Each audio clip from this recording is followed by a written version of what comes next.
2023 సంవత్సర కాలములో జరిగిన సంఘటనలు, చేపట్టిన వివిధ కార్యక్రమాలు, పోలీసు వారు సాధించిన విజయాల గురించి వివరించిన జిల్లా ఎస్పీ గారు.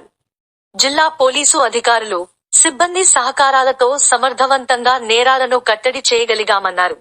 నిష్పక్షపాతంగా, పారదర్శకంగా ప్రజలకు సేవలు అందించడానికి ఎల్లప్పుడూ జిల్లా పోలీస్ శాఖ ముందు ఉంటుందని నంద్యాల జిల్లా ఎస్పీ కె. రఘువీర్ రెడ్డి ఐపీఎస్ గారు తెలిపారు. డిసెంబర్ 29న శనివారం నంద్యాల జిల్లా ఎస్పీ క్యాంపు కార్యాలయం సమావేశ హాలునందు జిల్లా ఎస్పీ గారు వార్షిక నేర నివేదిక ప్రెస్ మీట్ నిర్వహించారు. 2022-2023 సంవత్సరాలలో జరిగిన నేరాలను ఒకదానితో ఒకటి పోల్చి, గతంతో పోలిస్తే ప్రస్తుతం కేసుల దర్యాప్తులో, నేర నియంత్రణలో, శాంతి భద్రతల పరిరక్షణలో ఎటువంటి పురోగతి సాధించాము అనే వాటిని అంకెలు, శాతాలతో సహా వివరించారు.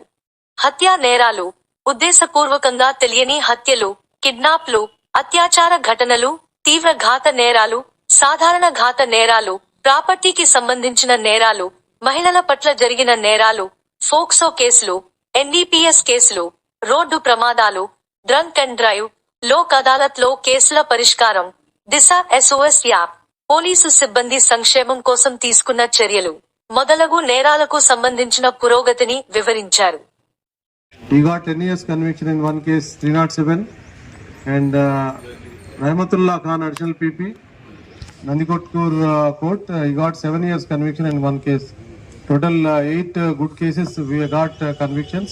Apart from these cases, in many other cases, property offenders, bodily offenders, where we got 6 months, 1 year, 2 years, 3 years, 4 years conviction.